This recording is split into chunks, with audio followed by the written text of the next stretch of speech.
ሰላምን ጥዕናን ተኸታተልቲ ቻነልና ይኹን ሎሚ እውን ከምቲ ልሙድ ንዓኹም ንተኸታተልተይ የምህርዩ ኢለ ዝሓሰብክዎ መደብ ሒዘልኩም መፅእ ኣለኹ። ናይ ሎማዓንቲ መደበይ ዘልዕሎ ኣብ እዋን ርክብ ቃንዛ ዝስምዐክን ደቂ ኣንስትዮ እዚ ቃንዛ ናይ ሕማም ምልክት ክኾን ከም ዝኽእል ትፈልጣ ዶ? እሞ እንታይ ዓይነት ናይ ሕማም ምልክት እዩ? ብምንታይ ከ ይለዓል? እንታይ ዓይነት መፍትሒ ከ ኣለዎ ዝብል ነገራት ክንሪኢና እስካብ ናይ መደበይ ፍጻመ ሓቢርኩም ንጽንሑ። ነዚ ቻነል ላይክ፣ ሼር፣ ሰብስክራይብ ግበርዎ። ነዚ ኢለ ናብ መደበይ ክምለስ ጥዕኑ ዝሓለወ ርክብ ናይ ህይወት ኢሉ እውን ናይ ሓዳር መቐረት እዩ። ከምኡ እውን ኣብ ርክብ ዘጋጥም ፀገም ድማ ናይ ሓዳርኩም ጠንቂ ዝኾነሉ ዕድል ሰፊሕ እዩ። ኣብ ሓንቲ ጓል ኣንስተይቲ እኹል ናይ ርክብ ድሌት ሃልዩ ተለዓዓልነት እንተጎዲሉ ኣብ እዋን ርክብ ቃንዛ ይፍጠር። ኮይኑ ግና ሓንቲ ጓል ኣንስተይቲ እኹል ተለዓልነት ሃልይዋ ርክብ ጀሚርኩም እስካብ ትውድኡ ቃንዛ ከጋጥማ ይኽእል። እቲ ቃንዛ ክብድ ዝበለ እንተኮይኑ ድማ ኣብ ትወልዳሉ ግዜ ከቢድ ፀገም የጋጥመክን እውን እዩ። ናይ ርክብ ቃንዛ ዝነበረን ድሕሪ ግዜ ዝመፅን ክኸውን ይኽእል። እቲ ቃንዛ ድሕሪ ግዜ ዝመፅእ እንተኮይኑ ብብዙሓት ምክንያታት ክመፅእ ይኽእል። ብፍላይ እቲ ቃንዛ ገና ናይ ኣፍቃሪኺ ወይ ድማ በዓል ገዛ ክመትሎ ክኣቱ ክጅምር እንተሎ ክስምዐክን ይኽእል። ኣብ ሓደ ደቂ ኣንስትዮ ድማ መሊኡ ምስ ኣተወ እቲ ቃንዛ ከጋጥመክን ይኽእል እዩ። ካብ ዝሓሊፉ ድማ ክኣቱውን ምስ ኣተወን ዝስምዐክን ደቂ ኣንስትዮ ኣለኽን። እዚ ድማ መልዐሊኡ ንምፍላጥ ይጠቕመክን እዩ። እዚ ማለት መትሎ ኣፍቃሪኺ ወይ ድማ በዓል ገዛኺ ገና ክኣቱ እንተሎ ዝስምዐክን እንተኮይኑ ኣብ ደጋዋይ ክፋል ብልዕትኽን ብዘሎ ፀገም ዝስምዐክን ቃንዛ ከም ዝኾነ ክትፈልጣ ዝኽእላ። ኮይኑ ግና መትሎ ኣፍቃሪኽን ወይ ድማ በዓል ገዛኽን መሊኡ ምስ ኣተወ ዝስምዐክን እንተኮይኑ እዚ ፀገም እዚ ብናይ ማህፀን ወይ ድማ ምስ ናይ ማህፀን በሪ ዝተተሓዘ ፀገም ከም ዝኾነ ክትፈልጣ ትኽእላ ኢኽን። ኣብ እዋን ርክብ ዘጋጥመክን ፀገም ዲስፓሩኒያ ይበሃል። ኣብ ሓንቲ ጓል ኣንስተይቲ እዚ ፀገም እዚ ብዝተፈላለዩ ምክንያታት ይለዓል እዩ።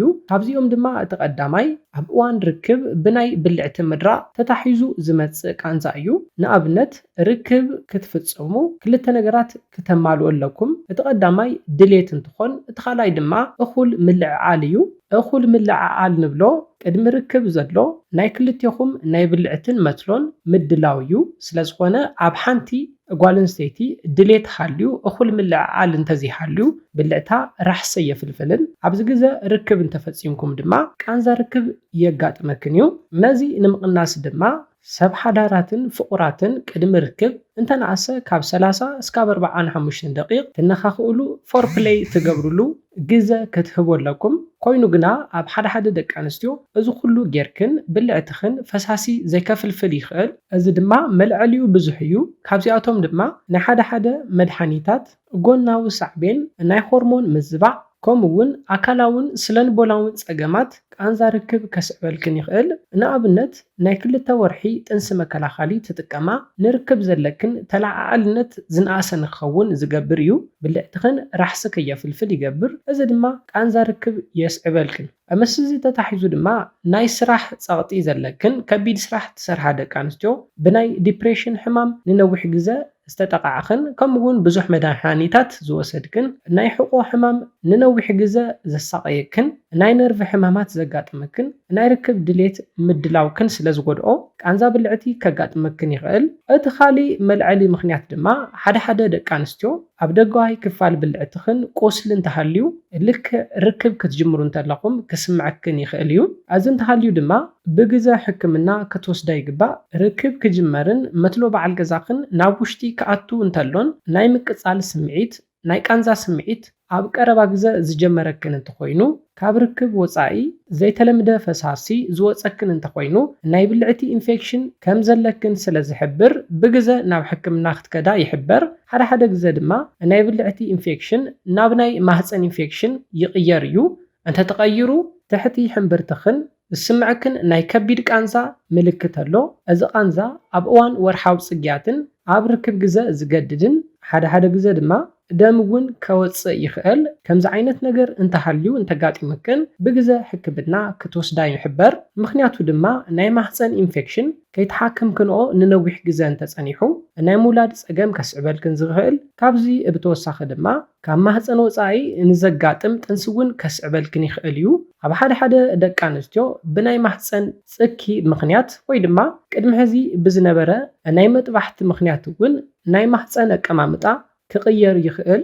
ብፍላይ ናይ ማህፀንክን ኣቀማምጣ ንድሕሪት ጥውይ ዝበለ ቅርጺ ዝሕዝ እንተኾይኑ እታ ጓል ኣንስተይቲ ብላዕሊ ኮይና ርክብ ኣብ ትፍጽመሉ ግዜ ናይ ርክብ ቃንዛ ከጋጥመኩም ይኽእል።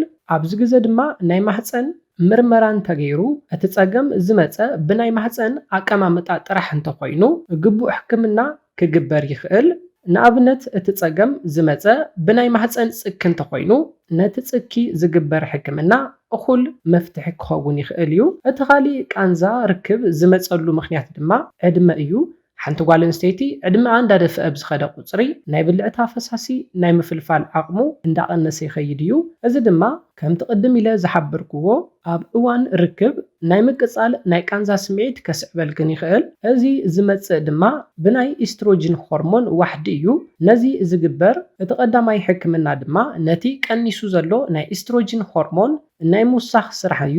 እቲ ካሊእ ኣብ ሓደ ደቂ ኣንስትዮ ጥራሕ ዝረኣይ ኣብ እዋን ርክብ ዘጋጥም ፍልይ ዝበለ ቃንዛ ኣሎ። እዚ ድማ ቮልቮዳይና ይበሃል።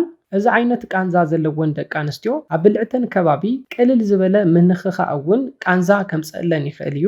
ርክብ ኣብ ትጅምራሉ ግዜ ኣብቲ ከባቢ ናይ ምቕያሕ ናይ ምቅፃል ስምዒት ክረአ ይኽእል። ከምዚ ዓይነት ቃንዛ ዘጋጥመክን ደቂ ኣንስትዮ ኣብ እዋን ርክብ ንዘጋጥመን ቃንዛ ጥራሕ ስለ ዝሓስባ ዘለክን ናይ ምልዓል ዝነኣሰ እዩ ዝኸውን። እንታይ ደኣ ከምዚ ዓይነት ቃንዛ እንተጋጢሙክን እቲ ቃንዛ ብናይ ካሊእ ሕማም ከምዘይመፀ ብምምርማር ክትፈልጣ ይግበር። ኣብ ብልዕትኽን ከባቢ ናይ ምቅፃል ጸገም ዘምጽእ ካሊእ መልዕሊ ምኽንያት ከም ዘሎ ድሕሪ ምፍላጥ ብዝተፈላለዩ ዝቕብኡ ዝውግኡ ብዝወሓጡ መድሓኒታት ብምውሳድ ከምኡውን ከምቲ ናይቲ ጸገም ዓይነትን ደረጅኡን ናይ ቴራፒ ስለንቦና ሕክምና እውን ክግበረልክን ይኽእል እዩ።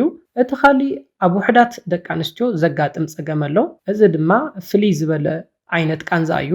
ኣብ እዋን ርክብ ዘጋጥም ጸገም ዘይኮነስ ርክብ ንምፍጻም ኣብ ተሓስባሉ ግዜ ዘጋጥመክን እዩ። እዚ ድማ ዳይኖስመስ ይበሃል። እዚ ዓይነት ጸገም ዘለዎን ደቂ ኣንስትዮ ኣብ ብልዕተን ከባቢ ዘሎ ጭዋዳ ካብ ዓቕን ንላዕሊ ይሽምረር። ርክብ ምፍጻም ኣብ ተሓስባሉ ግዜ ብገንኡ ቃንዛ ከጋጥመን እዩ ኢልክን ብምሕሳብ ርክብ ንምፍጻም ዘለክን ድሌት ኣጸጋሚ ይገብሮ።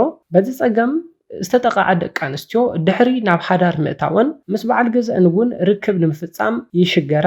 እዚ ድማ ሓዳርኩም እስካ ምፍራስ የስዕቦ እዩ። ከምዚ ዓይነት ጸገም ዘለክን ደቂ ኣንስትዮ ብናይ ሓደ ግዜ ሕክምና ጥራሕ መፍትሒ ክትረኽባ ይትኽእላን። ተደጋጋሚ ዝኾነ ሕክምና ከምኡውን ናይ ስነ ልቦና ሕክምና እውን ከድልየክን ይኽእል እዩ። ስለዝኾነ ደቂ ኣንስትዮ በዚኦም ምኽንያታት ቃንዛ ርክብ ከጋጥመክን ይኽእል። ከምዚኦም ዓይነታት ድማ መፍትሒታት ክትረኽባ ትኽእል ኢኽን። ቃንዛ ርክብ ዘጋጥመክን እንተኾይኑ ብግዜ ናብ ሕክምና ብምኻድ ክትምርመራ ኣለክን፣ ብግዜ ድማ ሕክምና ክትወስዳ ኣለክን። ነዚ ኢለ ናይ ሎማዓንቲ መደበይ በዚ ክዛዝም ካብ ናይ ሎማዓንቲ መደበይ ዝኾነ ሓድሽ ነገር ከም ዝሓስኩም ተስፋ ይገብር። እዚ መደብ እዚ ኣገዳሲ ስለዝኾነ ናብ ብዙሓት ሰባት ንኽበፅሕን ትምህርቲ ክወስድሉን ላይክ ሼር ምግባርኩም ኣይትረስዑ። ነዚ ቻነል ሰብስክራይብ ብምግባር ዝተፈላለዩ ኣገደስቲ ትምህርትታት ክትወስድሉ ትኽእሉ። ኣብ መደብና ዘለኩም ሓሳብ ርእቶ ብኮሜንት ተብፅሑና። ብኻሊእ መደብ ብኻሊእ ሓሳብ እስካብ ንራኸብ ሰላምን ጥዕናን ንኹላትና ይቕኒየለይ።